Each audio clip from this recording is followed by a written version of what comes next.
우리가 아주 귀한 것을 가지고 있다가 그 귀하고 소중한 것을 가지고 있는데 그것에 대한 귀함과 소중함을 잊어버리고 살아갈 때도 있습니다.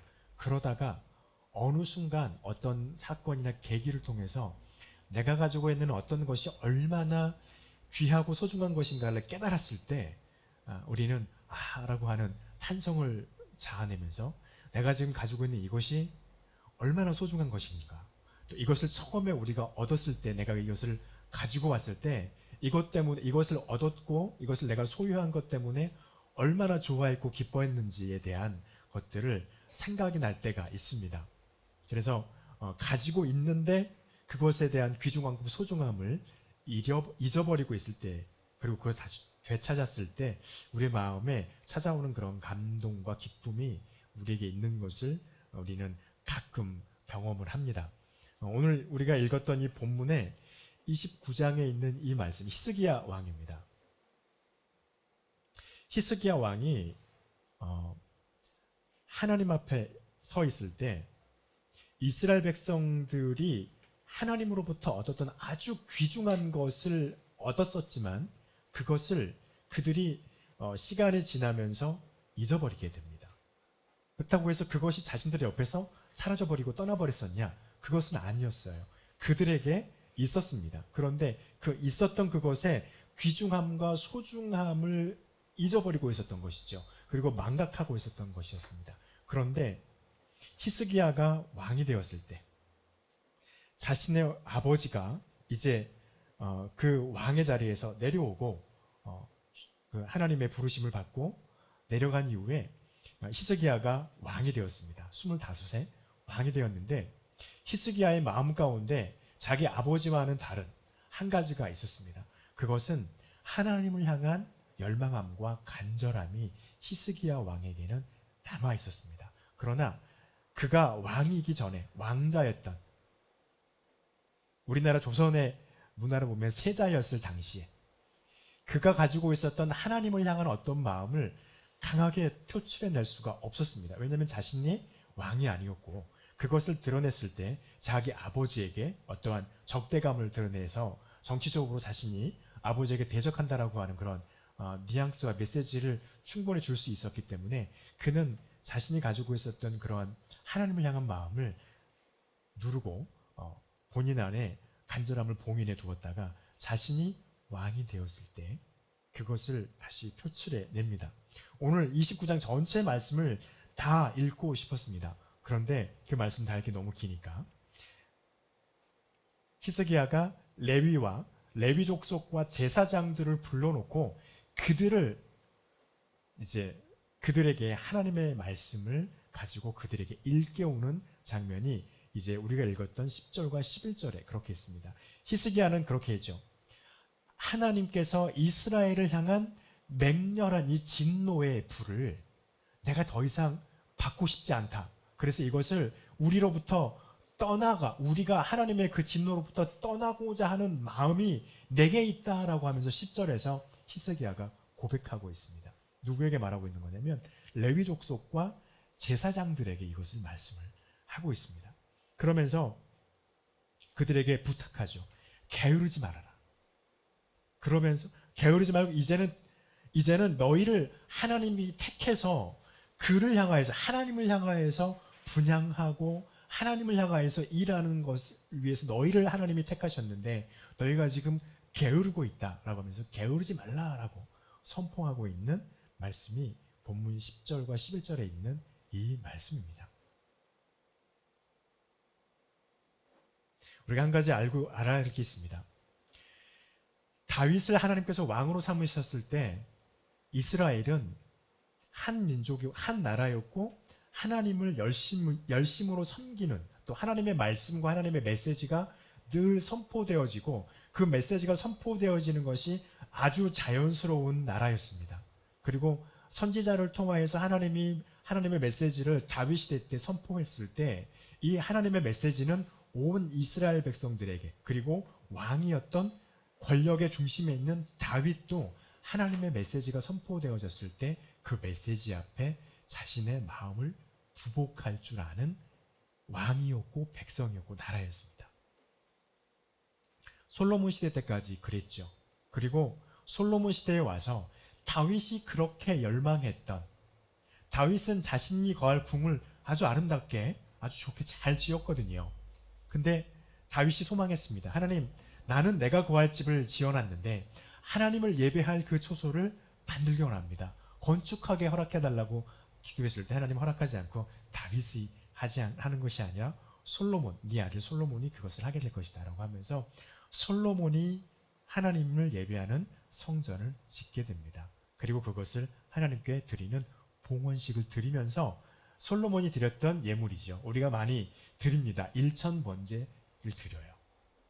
1000번을 드릴, 하나님께 1000번을 드릴 예물을 한꺼번에 드려버립니다. 그것이 1000번제인 것이죠. 그래서 번제를 드릴 황소 1000마리를 한꺼번에 드리고 그것을 통하여서 하나님 앞에 이 성전은, 이 건물은 이제 하나님을 예배하는 하나님의 전이다 라고 선포를 하게 되십니다. 그럴 때 하늘에서 이스라엘이 장막 성전에 법궤가 들어왔을 때 하나님의 구름이 임재하는 징표로 내려왔을 때, 내려왔던 것처럼 솔로몬이 그렇게 했을 때 그 성전의 지성소에 하나님의 임재를 상징하는 구름이 빼곡하게 임하는 하나님의 역사가 임하게 되어지죠. 그리고 나니 어떤 일이 벌어졌습니까? 역사적이죠. 솔로몬이 나이가 들고 또 그 지혜로 인해서 이 나라의 부강함이 많아졌습니다. 그리고 주변의 열강들이 더 큰 힘을 가지고 있는 열강들이 있었지만 그 열강들로부터 이 나라를 식민 지배를 받지 않기 위해서 솔로몬이 정략 결혼을 하게 되어지죠. 그러면서 동시에 그 나라들, 열강들의 공주들이 섬기고 있는 신들이 이스라엘의 성전 안에 들어오게 됩니다. 그러면서부터 성전에서 어떤 일이 벌어졌나요? 하나님을 예배하고 하나님의 말씀이 선포되어지고 또 이스라엘 백성들을 위해서 하나님께 제사가 드려졌던, 예배가 드려졌던 그 곳이, 그 제사가 멈춰버리고 다른 이방의 신들에게 제사 드리는 곳으로 전락해버립니다. 그래서 하나님이 이스라엘 백성들에게 노를 바라시게 되어지고 주변에 있는 그렇게 솔로몬이 하나님께서 받은 그 지혜로 이스라엘 백성들을 부강하고 강력한 나라, 또 수많은 재물과 또 수많은 것들이 모여드는 그 나라, 사실인지 아닌지는 모르겠으나 전설에 의하면 이스라엘 예루살렘에 가면 은은 그냥 돌처럼 이렇게 발에 치였다 할 정도로 어마어마한 그런 그 재정력과 군사력과 모든 것을 누렸던 그 나라가 솔로몬이 왕위에서부터 물러난 시점에서부터가 동시에 바로 두 나라로 쪼개져 버리죠. 북이스라엘과 남유다로 쪼개져 버립니다. 쪼개짐과 동시에 그들이 하나님을 예배하지 않았어요. 솔로몬의 두 아들이 르호보암과 여로보암이 하나님을 섬겨하는데 그들이 하나님을 자신의 아버지와 같이 떠나는 일을 벌이게 되어집니다. 그럴 때 그렇게 강력했던 그 이스라엘이, 옆에서 그 누구도 건드리지 못했던 그 이스라엘이 이제 옆에 있는 민족들에 의해서 괴롭힘을 당하게 됩니다. 블레셋이라고 하는 족속, 너무나도 우리가 많이 듣죠. 블레셋이 이제 이스라엘을 계속 괴롭히게 되죠. 또 성을 탈취하고 빼앗아가기도 하고 도륙하기도 하고 그런 일들이 벌어지게 됩니다. 그래서 남유다나 북이스라엘이 늘 괴롭힘을 당합니다. 그런데 그것이 왜 그들에게 임했는지를 그들이 깨닫지 못하고 있었던 것이었습니다. 왜냐하면 그들은 하나님을 향하여서 하나님의 말씀 앞에 서 있지 않았기 때문이었습니다. 그런데 유다 왕 히스기야가 왕이 되어졌을 때 이 유다의 왕의 마음속에는 하나님을 향한 열망함, 이것이 하나님을 우리가 섬기지 못한 것 때문에 임하는 하나님의 정말 진노라고 하는 것을 그는 알고 있었고, 이것을 하나님을 향한 예배가 회복되어지기를 그는 바라고 있었습니다. 그래서 그가 가장 처음에 했던 것이 무엇이냐면 레위 족속들과 2절부터 5절부터 11절에 있는 말씀입니다. 이스라엘에 있는 레위 족속과 제사장들을 불러 모읍니다. 불러 모으고 그들에게 너희들의 생각을 바꾸라라고 말씀을 전하게 되어져요. 어떤 거냐면요, 성전을 향한 너희들의 마음, 성전을 바라보고 있는 당신들의 그 바라보는 시각을 바꿔야 합니다. 라고 말합니다.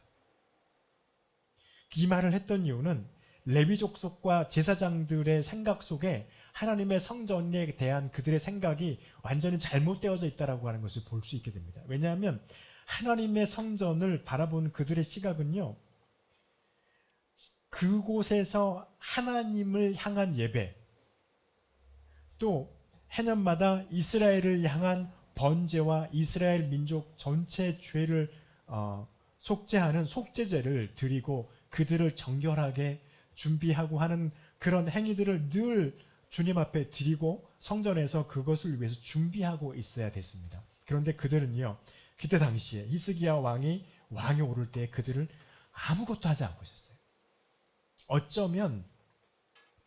어쩌면 그 지금까지 솔로몬 이후에 왕이 2번 바뀌면서 그들이 그렇게 하려고 했을 때 주변에 있는 그런 사회적인 상황이, 또 하나님의 성전 안에서 제사를 드리려고 했을 때 우상을 섬기고 있는, 이방 민족의 신들을 섬기고 있는 그러한 그 선지자나 제사장들이 하나님 앞에 예배하지 못하도록 막았겠죠. 우리가 이사야서를 통해서도 알고 있습니다. 엘리야와 엘리사가 오죽했으면 대적을 했을까요? 400명이 넘는 그 사람들과 싸워서 그들과 이겨야 되는, 겨려야 되는 그런 일이 있었을까요? 그러면서 그 싸움에서도 이겼지만 엘리야가 어떻게 했습니까? 도망쳤잖아요. 싸움에서 이기고도 도망치고 왕비에게 혹시나 자기가 죽을까봐 광야 깊은 곳으로 우리가 숨어 들어갔던 것을 우리가 말씀을 통해서 봅니다. 지금 그것이 이 시대에 이루어지고 있었던 상황이었다는 것이죠. 그런 상황이었기 때문에 아마도 이들은 어쩌면 우리들의 생각으로 레위인과 제사장들은 자신들이 어려움에 당할 것 같으니 그것을 하지 않았던 것이 세월이 지나가니까 이제 안 해도 되는 것처럼 그들에게 약해졌던 것이고, 저 성전은 하나님께 예배하는 곳이 아니라 그냥 이방 신들이 모여있는 만신전이 되어버렸던 것이에요. 그런데 히스기야 왕이 그들을 불러놓고 호통치시 뭐라 하는 것입니다. 게으르지 말아라. 하나님이 너희를 택해서 하나님을 분양하도록 세워놓았는데 너희 뭐하고 있느냐? 라고 말을 하고 있는 것이죠. 이것은 하나님을 예배하는 성전을 향한 그들의 마음과 그들의 생각이 아니었습니다. 이것은 그들의 믿음이 병들어 버렸고 그들의 믿음이 사라져 버렸다는 것을 말하는 것과 다름이 없는 것입니다. 그곳에서 예배하지 않고 있기 때문이었습니다.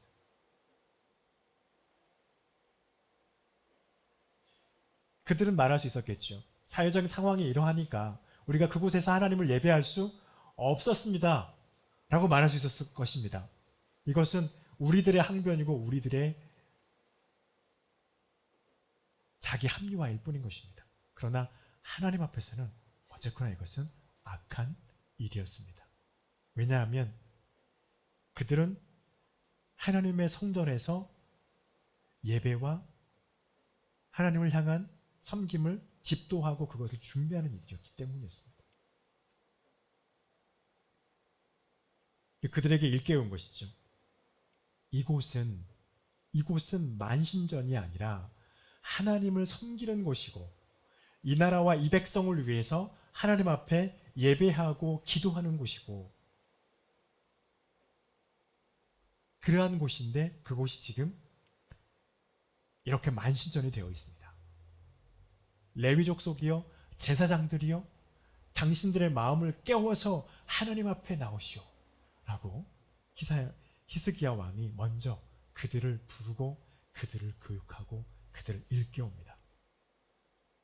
그리고 29장 15절부터 19절에 있는 말씀에서요, 히스기야가 이스라엘의 제사장들과 레위인들을 일깨운 다음에 그들에게 말합니다. 이제 예배드릴 수 있는 준비를 합시다 라고 하면서 주님이 하셨던 것과 비슷한 것을 합니다.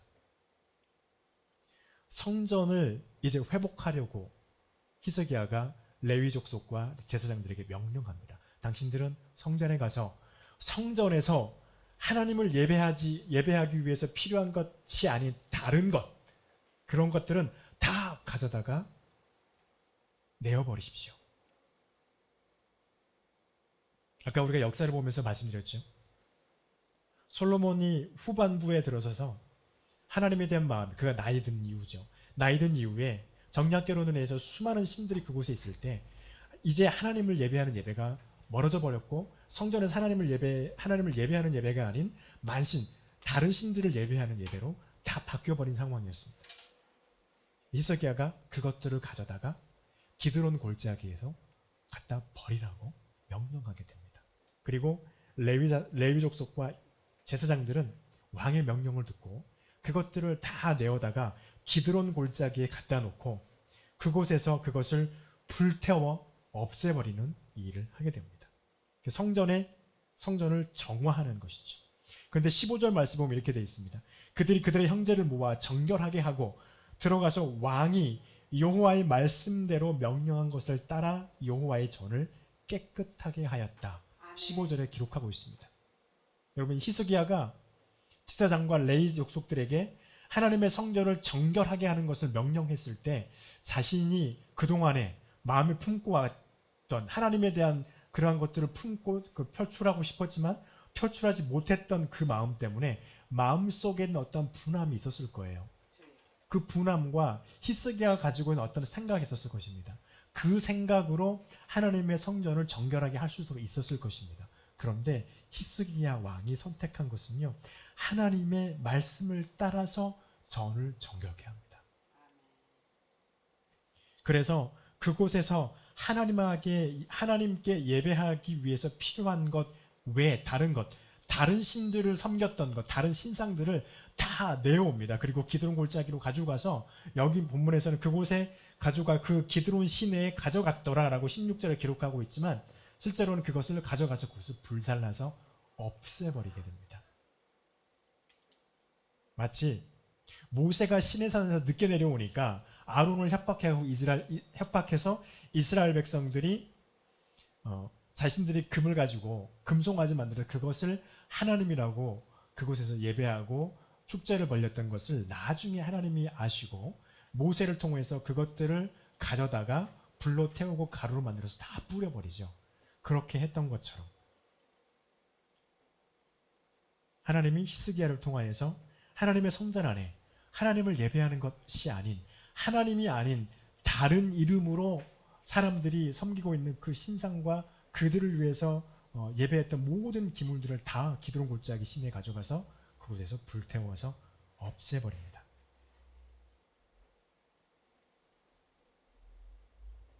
이것은 하나님을 예배하는 그곳을 정화하고 있는 것이죠. 그래서 이제 이곳이 어떤 곳이냐면 하나님을 예배하는 곳임을 나타내 보일 수 있는 장소로 그렇게 청소를 하게 됩니다. 그리고요,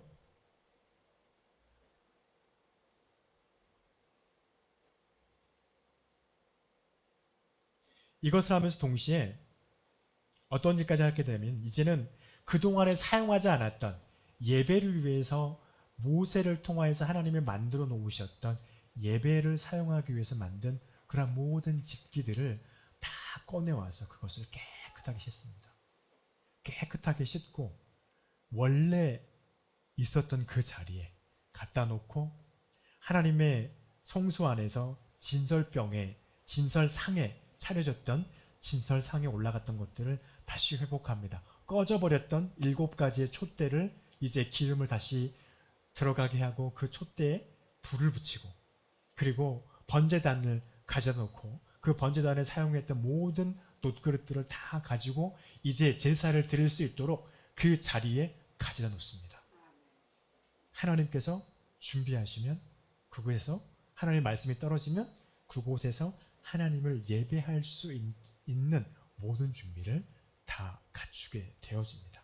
그래서 히스기야가 이제는 하나님을 향한 섬김의 예배를 드릴 수 있는 모든 만반의 준비를 다 갖추게 됩니다.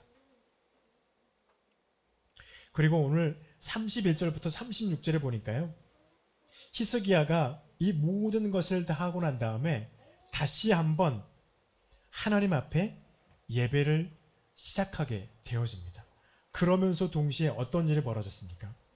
히스기야와 레위인과 제사장만 하나님을 예배하는 성전에 참여하는 것이 아니라 이스라엘 백성들이 나옵니다. 나와서 왕과 제사장과 레위 족속들이 하나님 앞에 예배하는 그 자리에 자신들도 참여하고 하나님을 예배하는 그 자리에 서게 되어집니다. 28절 말씀에 보면 이렇게 되어 있습니다. 온 회중이 경배하며 노래하는 자들은 노래하고 나팔 부는 자들은 나팔을 불어 번제를 마치기까지 이르렀다. 그래서 그들이 그동안에 자기들 곁에 있었던 솔로몬이 지어놨던 그 성전이 바알과 아세라와 다른 지방의 강대국들의 그 신들을 섬기는 만신전이 아니라 우리를 이끄시고 우리를 출애굽해서 이끄시고 이 나라를 세우셔서 우리 조상에게 이 땅을 우리의 기업으로 주셨던 그 하나님을 예배하고 섬기는 곳이라고 하는 것을 그들이 깨닫고 하나님을 찬양하는 소리를 듣게 되어집니다. 26절에 보니까 이렇게 기록하고 있거든요. 레위 사람은 다윗의 악기를 잡고 제사장을 나팔을 잡고 섬에 히스기야 명령하여 번제 제단을 드릴세. 그랬더니 29절에 여호와의 시로 노래하고 나팔을 불며 이스라엘 왕 다윗의 악기를 울리고 온 회중이 경배하고 찬양하였다. 27절 28절의 말씀이시죠. 여러분, 끊어졌던 하나님을 향한 찬양의 예배가 이스라엘의 성전에서 다시 울려 퍼지기 시작합니다. 그리고서 그들이 나아올 때 31절 말씀에 그렇게 되어 있습니다. 너희가 이제 스스로 몸을 깨끗게 하여서 여호와께 번제를 드렸으니 마땅히 나와 제물과 감사 제물을 여호와의 전으로 가져오라 하니 회중들이 가져옵니다. 그런데 중요한 게 있죠. 원하는 자는 또한 번제물도 가져와라. 이렇게 말을 하고 있습니다. 이스라엘 백성들이 주 앞에 나올 때 예물을 들고 나왔습니다.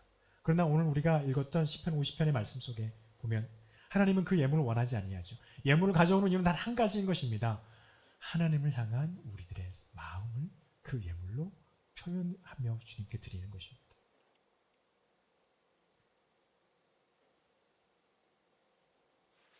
그런데 여러분 36절에 있는 말씀을 읽어보면 우리가 기억해야 할 것이 하나 있습니다.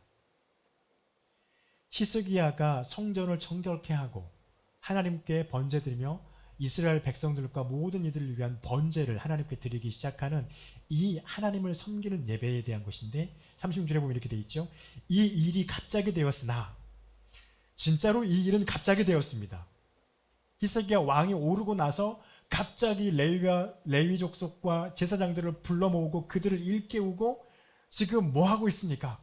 당신들은 하나님을 섬기라고 불렀는데 이스라엘 백성들을 위해서 성전에서 찬양하고 필요시 속죄제를 드리라고 당신들을 불렀는데 당신들은 지금 그것도 안 하고 뭐 하고 있냐라고 하면서 그들을 일깨우고 난 다음에 갑작스럽게 성전을 정결하게 하고 하나님을 예배했던 모든 그릇들을 다 씻어서 원래 자리에 놓고 하나님을 예배할 수 있는 모든 환경을 만들어 놓고 하나님을 찬양하면서 주를 예배하기 시작합니다. 갑자기 이루어졌습니다. 그런데 36절에 되어 있죠. 하나님께서 백성을 위하여 예비하셨으므로 히스기야가 백성과 더불어 기뻐하였더라. 여러분 여기서 우리가 중요한 게 하나 있어요. 어떤 겁니까? 하나님이 예배할 수 있도록 허락하지 아니하시면 허락 안 된다는 거예요. 아무리 히스기야가 갑작스럽게 성전을 청소하고 성전에서 예배를 드릴 수 있도록 준비했다 할지라도 하나님이 예비하지 않으시면 히스기야와 이스라엘 백성들 앞에서는 갑작스러운 것이었지만 하나님은 준비하고 계시다는 것입니다. 그래서 우리가 이사야 55장 6절에서 이사야 선지자가 우리에게 말하고 있는 것을 우리는 기억해야 합니다. 너희는 하나님을 만날 만한 때에 찾으라는 겁니다. 하나님이 너희 옆에 가까이 계실 때 그 앞에 나가라는 것입니다.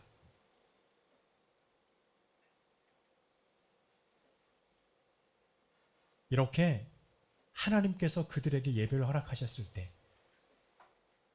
갑자기 이루어진 하나님의 그 성결함과 성전의 성결함과 하나님을 예배하는 예배와 하나님을 향한 찬양의 시편의 말씀으로 찬양되어진 하나님을 찬양할 때 이스라엘 모든 백성들에게 임한 것은요, 30절에 있는 것 같죠. 더불어 기뻐하고 있었습니다. 이것은 어떤 것이었을까요? 아마도 이것이었을 겁니다. 그들이 이전에 다윗의 시대에, 솔로몬의 시대 때에, 하나님을 섬겼던 그 시대에 하나님을 찬양하고 예배했을 때 그들은 기뻤을 거예요. 출애굽해서 나와서 모세를 통해서 하나님이 성막을 만들게 하시고 그 성막에서 이스라엘을 위한 제사와 하나님의 임재가 그들에게 보여졌을 때 그들에게는 엄청난 기쁨이 흘러넘쳤을 것입니다. 그런데 그들이 어느 순간 그것을 잃어버리고 있었다는 것이죠. 심지어는 솔로몬이 그렇게 아름답게 건축해 두었던 하나님의 성전이 그들의 눈앞에 보이고 있는 상황 속에서도 예배에 대한 기쁨이 없었고 하나님을 예배함이 없었습니다. 그런데 그들이 그것을 되찾게 되었습니다. 여러분, 하나님은 저와 여러분을 향하여서 늘 저와 여러분의 마음이, 우리의 예배가, 우리의 생각이 지금 예배드리고 있는 이 시간에 하나님의 말씀을 듣고 있을 때에 우리가 하나님 앞에서 새롭게 되기를 원하고 계십니다. 그래서 하나님을 예배하는 그 기쁨을 우리가 누리고 그 기쁨으로 말미암아서 감사함이 흘러넘치는 저와 여러분의 삶이 되기를 간절히 축복합니다. 기도하겠습니다.